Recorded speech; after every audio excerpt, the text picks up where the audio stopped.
Olchada, Olchada, Olchada, Olchada, Olchada, Olchada, Olchada.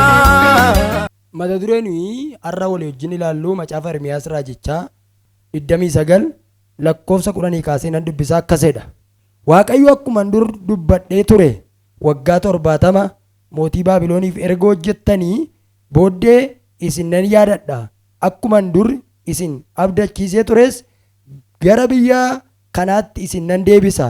Yaadii ani isiniif yaade anuma duwwaatu beekaa. Innis yaada nagaa fi yaada wanta isin gara fuula fuulduraatti eeggattan isiniif raawwachuuti malee yaada isin balleessu miti jedha. Kutaa kana keessatti yaada Waaqayyo namaaf yaade keessa jiraachuu mata duree jedhu waliin ilaallaa jechuudha. Waaqayyo dhala namaa kanaaf yaada qaba. Isa dadhabaadhaafis yaada qaba. Isa jabaafis yaada qaba. Yaadi Waaqayyo yaada bal'aadha.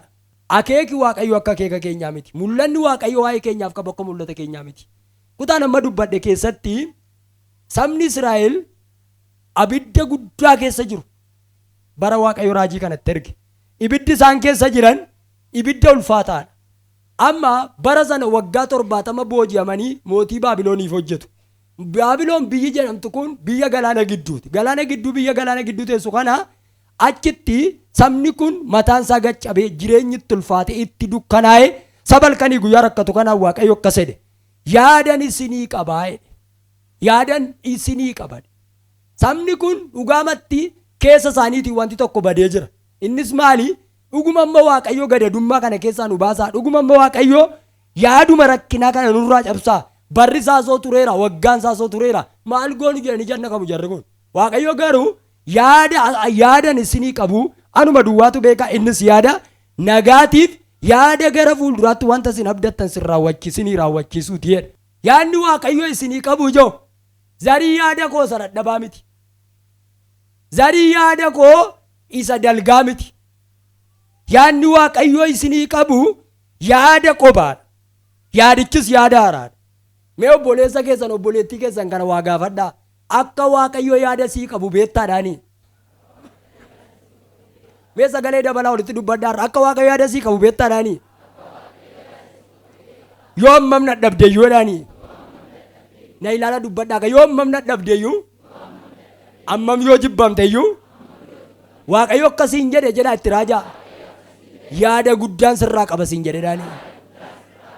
Amma yeroo tokko tokko abbaan nama dhalche yaada namaa dhabuu danda'a. Yeroo tokko tokko obboleessi wajjin dhalannee yaada nu dhabuu danda'a. Amma baratti namni yaada isaa keessatti waan jallinaa sii qopheessee akkati badduuf akkati hin jiraanneef halkanii guyyaa waa'ee kee yaaduudha barri kun. Keessumaa barri kun bara dhumaati waan ta'eef namni si bukkee jiru namni biyya kamiin jiru yaadi namoota kana yaada namaa kana keessa walitti seentee ilaalte yaada jallaa sii qaba. Waaqayyo garuu yaadni isaa qobaadha. Yaada Waaqayyoo kana yaaduma baay'ee nama gammachiisu. Warri jireenyi isin rakkisaa gara waldaa kanaa dhuftan. Waaqeffannaan kadhannaan mul'anni keessan isin jeeqaa dhuftan. Gara gamaatii dawwaltanii yaada tokkoyyuu kan dhabdan. Obboleessatti dawwaltanii yaada tokkoyyuu kan dhabdan formaata kan dhabdan. Akkasiin hin jedhe Waaqayyo yaada guddaan isinii qabaadhe Waaqayyo. Amma yeroo tokko tokko nuyi namoonni Waaqayyo yaada qabuu fi hojjaa ilaallee Waaqayyo kana yaada qabaa jechuu dandeenya. Yaada keenya kun. Yeroo tokko tokko yeroo dhuma miindaa xiqqoo fooyyeffannee jennu bakka Waaqayyo yaada naaf qabaa jechuu dandeenya. Yaadni Waaqayyo garuu kanarraa adda. Nama balbala cufamaa keessa taa'ee boo'u. Nama isin nama taa'ettanii yaadni. Nama waldaan kunis yaada irraa hin qabne. Waaqayyo yaadan sii qabaa jedhaanii jira. Israa'el bara sana moofaa bututtuuffata. Na dhaggeeffadhaa. Moofaa bututtuuffata. Itti dukkanaadha. Diinonni Israa'el warri Baabiloon asiinis dallaatti ijaaran. Asiinis dallaatti ijaaran. Na ilaalaa kan waan cimaa dhifaa jira. Asiinit dallaadha. Israa'el maal gidduu ta'a beektu? Dallaa diinni isaatti naanneessa gidduu ta'a. Waraana isaanii teegaa dallaatti naannee jira. Dallaa kana keessatti Waaqayyo xalayyaa tokkotti erge. Xalayyaa maalitti erge beektu? Warruma diinni halkanii guyyaa isin nyaachuuf jedhe kanaaf yaadan qabaa'edha. Eenyuuf hin ergaa qaba beektu? Na dhaggeeffadhu. Biyya keenya Oromiyaa lixaa ba'aa na dhaggeeffachaa kan jirtan. Firriyyuu yaada kan sin dhoowwatu sichi maal sii goona kan sin jedhe.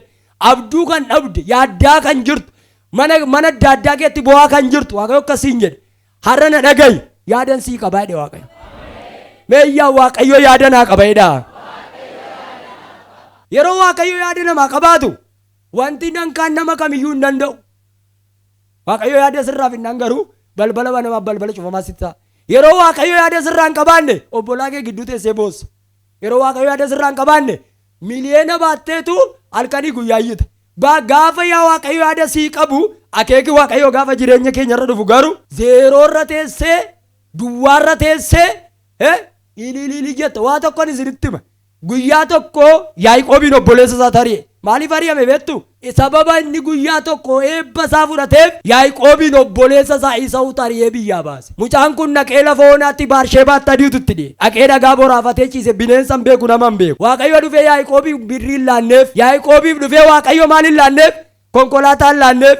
Waaqayyo dhufee Yaaqoobiif gaardii hin ramanneef. Dhufee keedeen Yaaqoob jennaan lafa tammatiiftu kana zarii abbaa keefan kennaa jedhe Yaaqoob. Anuu baqataan jira lafan naquun beeku birriin qabu haadha manaan qabu firan qabu akkamitti jennaan lafammaa kana milikkiteeffadhu dhagaa dhaabii lafamma seenatti rakkatte kana deebitee guyyaa tokko sooressa taatee bitattaa jedheen. Bakka ammatti rakkattu kana utuu hin balleessin utuu waan tokko hin godhin itti jeeqamaa jirtu kana milikkiteeffadhu guyyaa tokko galataaf dhufteerra dhaabattaa jedhe Waaqayyo. Amma kun yaada mootummaa Israa'el miti yeroo sana obboleessa isaa Esaawuun ajjeesuudhaaf duukaa fiiga. Eewna ilaala.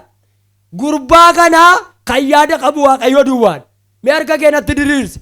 Gabaa kee cufame malee yaadni koon cufamne. Mee na duukaa yaadni Waaqayyo narra jiradha. Jiila taabaraa dhiyaas. Akkeena Yaaqoob. Jedhe Waaqayyoon. Si wajjinan jira Yaaqoob obboleessa keessi jibbe malee. Nuyi nama namoonni harka duukaa reebdutu Waaqayyo duukaa jira jenna. Yaaqoobi horiin qabu birri tokko hin qabu. Abbo obboleessi jibbeera firaan jibbameera. Amma gurra kee lachuu banadhu lafa onaatti itti dhufee yaadan sii qaba. Yaada akkamii jennaan lafa tammarra ciiftu kanaa deebitee sooromtee irratti quuftee lafa biddeen dhabde kanatti deebitee bitattaa lachuu harka keetii ol fudhadhu. Lafa irratti cunqurfamaa jirtu kana lafa irratti zariin kee yeroo malee awwaalamaa jiru kana lafa irratti dhalattee jeeqamaa jirtu kana de Waaqayyo utuu waasin argisiisin inni su yaadan sirraa qaba de Waaqayyo. Meeyyaa Waaqayyo yaada naa qaba jedha. Kanaaf Waaqayyo yaadni isaa yaada haaraadha. Nama namoonni dhiisanii galan maxaafa kana keessa namoota baay'een isinitti waggaa 38 isa ciise sana beektu amma bishaan lixuuf humna hin qabu. Namichi kun obbolaan firri gargaaruu dhiiseera. Waggaa 38 ciise. Nami maal jedheera beektu? Namicha isa dhukkubsataa jedhee maqaatti moggaasee dhiisee biraa gale. Na dhageessu inni yaada haaraa qabu garuu deemaa gara isaa dhaqe. Akka edeen karaa karra olaatti dhaqee namichi odeen maaliif ciiftaa iddoo kanaaf iddoon kun iddootti ciisan miti jennaan namittiin akka jette waan hin ciisuuf sitti maddu jennaan tokkoffaa bishaanni kun hin raafamaa an keessa lixuu hin danda'u maaliif humna hin qabu jedhe. Amma ammaatti nama dhabuudhaan kan rakkatte waggaa dhufu akkas hin ta'u Waaqayyo. Yesus deemaa dhaqee keedhe mee ajandaan kee immoo maalii jennaani anootuu danda'ame fayyuun barbaada humna koo na dide malee jette. Namoonni baay'een akkasiin jedhu kee barana dhumeeraa jedhu maaliif yaada namaa keessaa qabteeti. Amma yaada namaa keessaa dileet taatee jirta. Eenyutti akkan hin yaaduun beekula dileet taate. Gaafa dallatamtu nama hundumaa si wallaale. Amma de Waaqayyo kan koommoo bilbila kee irratti hojjetatu hin ta'in yaada koo irratti hojjetaa akka de Waaqayyo hin raafamii yaadan sii qabaa de Waaqayyo. Meeyyaa Waaqayyo yaada naa qaba jedha. Nama si bukkee jiruuni nama see tokko karaa sitti argate Waaqayyo sitti hin ergin jedhi. Amma mee namoota karaa nutti argatanii utuu karaatti nutti argatan har'a nu qala hin siittimu. Tokkotu akkuma nama ejjite. Warri faarsotaa sunis ejjituudha hundi isheeyyuu. See tokko karaatti argataniitu dambii irra maal jennaan ajjeesaa jedhaan dhagaa guura hiduu kana kan. See tokko karaa warra sitti argatan beektaa. Innaan eenyu biratti immoo ajjeefne dhan beektu ragaan keenya eenyu haa ta'uudhaan. Yesuusiin haa ta'uudhaan. Yesuus itti nuuf faradu nummoo cab ijasee miilla see rukunnee ajjeefnaadhaan. Nama karaa see tokko sitti argate rabbi sirraa kaasaa irra ganama. Naan cufa karaa isaanii dhee Waaqayyo. Amma dubartii kanaa qabanii geessan namicha isa wajjiniin ejje geessaniiru hin geessine maaliif? Inni abbaa gubbooti. Wajjinoo qabanii ejjarratti qaban jechuun kophaa ejjiteere isa booddee karaatti argatan. Ajjeefna gaadhan. Yesuus bira gaafa dhaqan dubbiin fele jedhe. Gad jedhee qubaan awwaara irratti barreessee nami cubbuu hin qabne dubartittii kana ajjeesu jedhe. Tokko tokkoon sitti yoona nami bakka barbaada, karaa sitti barbaada, miilla keetti daandii barbaada.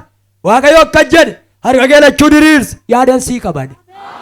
Akka bokkaa arfaasaa kana gungumiiti amiin jedhi fudhadhu. Mee nama si bukkeetti ergaa himadhu Waaqayyo yaada naa qabaa jedhin. Maal sii qabaa? Yaadni Waaqayyo kanaaf hin haaraadha siin jedhe. Gurbaa isa hiyyeessa waldaa keenya dhufe sana hammayyuu isin hiyyeessa ta'e waantu miti amma miti ergi dhiisee Waaqayyo. Yaadni Waaqayyo haaraadha. Gaaf tokko dibatatu qe'ee namaa dhaqe, qe'ee eenyuu dhaqe, qe'ee isee dhaqe. Warri wajjaa kan qaban jijjiiru, malkii kan qaban jijjiiru, fira kan qaban jijjiiru. Yaadni Waaqayyo garuu yaada sana miti. Isa gaddeebi'aa hoolaa tissu mootiin gootutu sin ta'e hin gootan. Anis hin godhu. Mootii dhaqee hoolaa isa tissu sana fidaa. Maaliif akka hin dubbadhu hin beeku?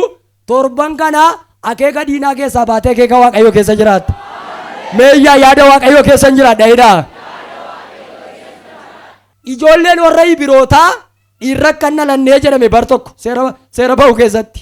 Ba'u boqonnaa 2-3 keessatti na ilaala. Dhiirumti hin dhalatin jedhan warri Gibxii maaliif? Nu keessatti guddattee jedhan. Ijoolleen Israa'el tuba bal'atanii jedhe waa isinitti himuuf hin jedhe. Bara sanaa Musee dhalate. Mucaa ji'a sadiirra yaada Waaqayyo jira. Abeet. Billaa Fariyoonitti dhaqee ol gale. Intala Fariyoonti fuudhee galee mijoo. Yaadni Waaqayyo garuu eenyurra jira? Mee Musee jedha. Kan barbaadamu eenyu Musee? Kan ittiin qabame intala Fariyoonti fuudhee gale. Intalli Fariyoon atteetu gaashee ettee jennaan gurbaa tokkoon argadheen feet dubbii galagalaaf. Maan jennaan mucaa warra Ibrootaa keessaan tokko fidee dhufee guddiftuu aannan kontoraataa na guddatu mucaan kun jedhe. Akeeka Waaqayyootu irra jira. Kan qabame silaa mucaan kun du'aa immoo du'a jireenyaaf qabame. Kan barbaadamu eenyu? Kan qabame eenyu? Kan qabame eenyu? Fariyoon jedha. Garuu Waaqayyo yaada irraa kabajoo. Meena duukaa golgaa'edha. Sin golgaa sin arganii jedhe Waaqayyo. Akkeedha Waaqayyo beela isaan gadhiisan hiyyummaa isaan gadhiisan si marsu malee sin argan siin jedhe. Ameen hin jettanii? Yaadni Waaqayyo qobaadha. Mee gara Waaqayyo yaada Waaqayyootti akkamitti dhufnaa tokkodha qabadhaa warri qabattan. Nama si bukkee jiru qabaati aatii jedhaani. Dorgomaadha waan taateef. Dhaabattee oduun dhaggeeffatin jedha. Yaada Waaqayyootti dhufuu barbaadda. Asnatti hidhadhu. Har'arraa jalqabee miilla keerra harka keerra dorgommiiti jalqabde har'aa kaasee sittaa jabaatu. Mee nama si bukkee jiru dirree dorgommiiti hin bahin maala jedhaani. Mee macaafa keessaan isinitti hima. Seera uumamaa warri macaafa qulqulluu qabda 25-29 kaasee garuu 33 duwwaan dubbisa.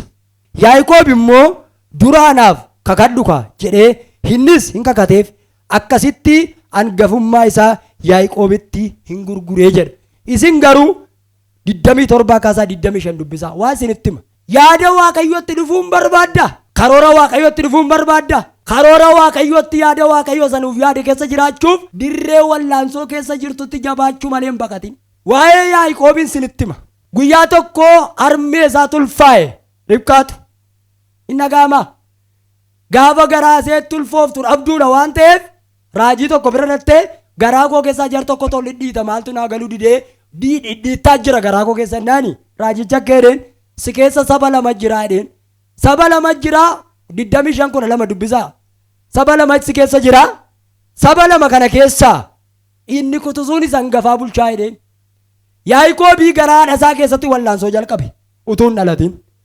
Duran dhaladhaa booddeen dhaladhaa duran dhaladhaa akeeka Waaqayyooti. Isa booddee Yaaqoob akkuma jedhame booddee koomee isa'uu qabatee dhalate dudduubaan. Hin taaneef qabsoon kun tokko jedhee garaa keessatti jalqabe. Nan ilaala miidiyaa. Maaliif jedhi? Nami maal siin jedha beektaayi? Utuman baratiin eebbifamtaa, utuman jabaatiin eebbifamta kan jedhu lallaba akkasii guuteera. Adurree du'aa hantuuta du'aan guuteera. Yoo adurreen duute hantuuta ayyaana galataa qopheeffatte gudar keessa.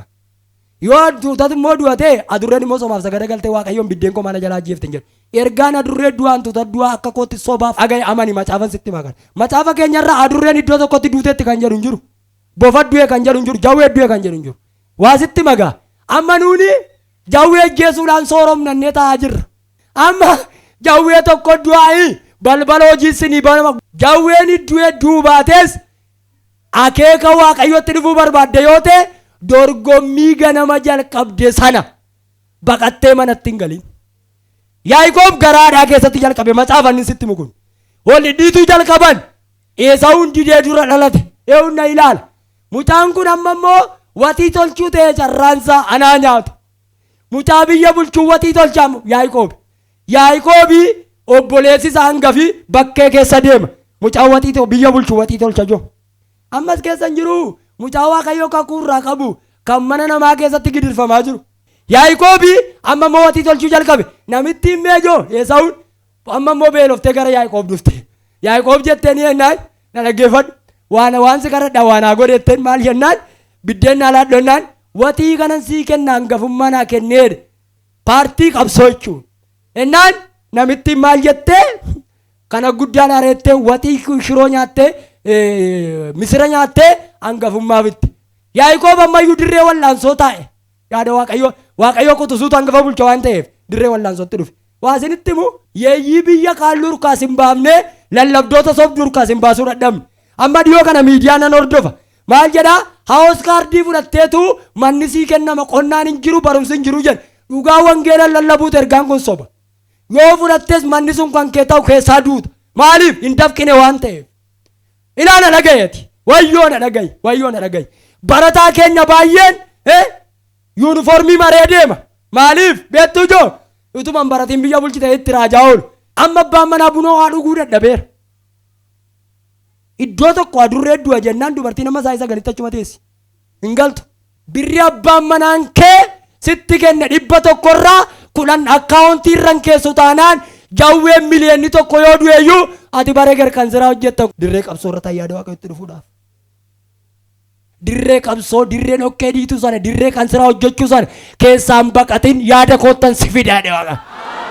Harmee Yaaqoob bakkeettee Yaaqoobiin amma immoo qabsootan si galchaattee maal jennaan abbaan kee Esaawuu eebbisuu fi eebbi garuu si ilaallata. Wayyoo. Abbaan kee Esaawuu eebbisuuf ati garuu eebba fudhattu malee biyya bulchuu hin dandeessu waan ta'eef amma qabsootan si galchaattee maaliin qabsootti na galchite jennaan reettii kaliitii gogaa morma keetti kaadhuuti qabsoo kanatti fufi.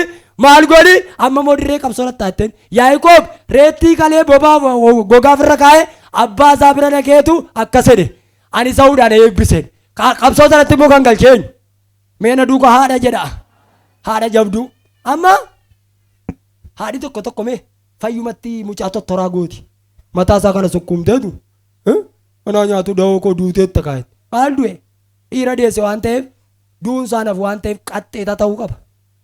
Harmeessaa qabsootti galchite. Qabsoo sanas baqatee moo'eessa immoo mee namas bukkee jiruuni baqachuudhaan moo'uu beettaadhaani. Meeshaa tokko na ilaala har'a waasinii ta'a. Qabsoo kanatti gale. Qabsoo isa kana immoo baqatee dhaqee lafa onaa ciise. Isa lammaffaatti hin sinfida.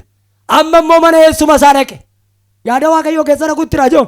Mana eessuma isaa gaafa Laabaan bira dhaqu Laabaan immoo keedee Yaaqoobii. Horiin sii kennaa mucaa koon si fuusisaa jedhe. Gaafa dhaqu Laabaan Yaaqoobii waggaa meeqan sii tissannaan 7 jedheen. 7 gaafa tissee fixu Laabaan ijoollee 2 qaba. Dhaggeeffadhaa. Isheen tokko ija ishee dalgalaala. Isheen tokko garuu sirriidha. Ishee Yaaqoobitti tolii galee ishee ija sirriiti. Eessumii halkan ol jala dabarsee innillee iccitii biraa qabaa. Halkan ol jala dabarsee ishee ija kalaamsutti gurgura. Yaaqoob gaafa wajjin ciisee ganama kee ilaalu isheen ni waadaa gale miti. Akkam akkanna gootaa jennaan ani hangafa sii kennama seera keenyaa jedheen. Nuyi yeroo tokko waa jalqabnaan ijoo wantichi nu jalaa kufnaanis moodeessaa ol. Akkeedha Yaaqoob. Ishee sanan fuudhuu barbaade deebisee maal fiddaa jennaan ammas waggaa 7 tissee waggaa meeqatis 7tti dabale meeqaan fuudhee niitii ishee bareeddu waggaa 14 har'arraa jalqabee si eebbiseera bare gardirree ulfinaatti ol agarraa anaaf si dura balbala jira akkasiin jedhee Waaqayyo lola sitti baay'ate kana hojii kee keessatti karoora kee keessatti addaan hankutin ani yaada koottan si fida jedhee Waaqayyo. Karaan eebbaa naannoodha. Nama suukkee jiru karaan eebbaa naannoodha dhanii. Ati kan si dhukkubsachiise seen hiyyeessa miteeti. Maal jette beektaa beerraa inni Waaqayyo jedhee beerraa keedee Waaqayyo ilaala. Haayidii kaardii kee baadhee dhufaan jira. Ati dirree wallaansootiin bahin lafuma cufamaa sanatti wallaansoo ka'i malee yeroo san siin jedhe harka keetti sii kennu gaheera. Yaaqoobii intissee Raaheliin fuudhe. Waaqayyoo kutusuutu maal bulchan hangafan. Amma immoo utuunni horii fudhatee galu horii irratti naafame. Waaqayyoo immoo isaa dirree sana irratti hin jajjaare. Guyyaa tokko garuu ergama Waaqayyootti dhufe ilaagaa fideera. Ati qabsoo kee fittee guyyaa tokko Yaaqoobii Waaqayyoo wajjin walitti dhufe jiru. Malkaa Yaaqoob bukkeetti ilaala waan cimaan isinitti hima. Namichi wallaansoodhaa yaada Waaqayyootti naquu barbaada. Hin dhaga'amaa? Malkaa Yaaqoob bukkeetti walitti dhufan. Yaaqoobi ergama nama lafarraan taanee dubbise. Gaafa qabatu gadhiisuu dide. Ergamichi maadeen ganna dhiisi yennaan amma reefuun lafa wallaansoo koosa sirrii ga'e. Obboleessa koo moo'eera. Biyya moo'eera. Hittoo misiraatiin hojii hojjedheera. Dhaloota kootii jalqabee qabsoo keessan jira. Na eebbiseen. Ergamichi halkan guutuu wallaansootti hin qabee ganama barii ga'ee maqaan kee eenyuudha jedhee gaafate. Yaaqoob eebba barbaada. Maqaan kee eenyu jedhee. Maaliif maqaa isaa gaafate Waaqayyo? Maaliif? Yaaqoob jechuun maal jechuudha? Goyyoomsituu yookaas sobduu jechuudha. Maaliif Waaqayyo maqaa kana gaafate beektu ijoo? Yaaqoobiin ati maqaan kee goyyoomsituu turte. Har'a kaatee garuu Israa'el jedheen. Israa'el jechuun maal jechuudha? Saba danuu saba eebbifamaa jechuudha. Mee nama suukkee jiruun jijjiiramni maqaa kee irraa dhufanaanii. Akka jechuun maqaati lalisaa lalistuu maqaa Taammiruu jedhu jijjiiramiti. Mee ol jabeessaa namichi cimsee ol qabu. Ol kaasaa. Eebbiseera har'aa jalqabee maqaa Yesuus Kiristoosii wallaansoon kee inni dhumaa maqaa kee qayyaru. Maqaa kee qayyaru. Dabali maqaa kee qayyaru. Maqaa kee qayyaru. Qayyarami har'aa kaasii maqaadhaan. Mee gad deebisaa harka keessan. Yaaqoob irraa maqaa kaase. Hojii hojjettu kana booddee maqaa amma qabdu kanaan hin du'in har'aa kaasee maqaa kee ajijjiiru. Jedhi Raajiidha ajijjiiru. Ajijjiiru. Maqaan kee ajijjiiramu. Sin eebbisa amma yoo abiddan dhufe gola mana kiraayii keessatti maqaa kee jijjiireera.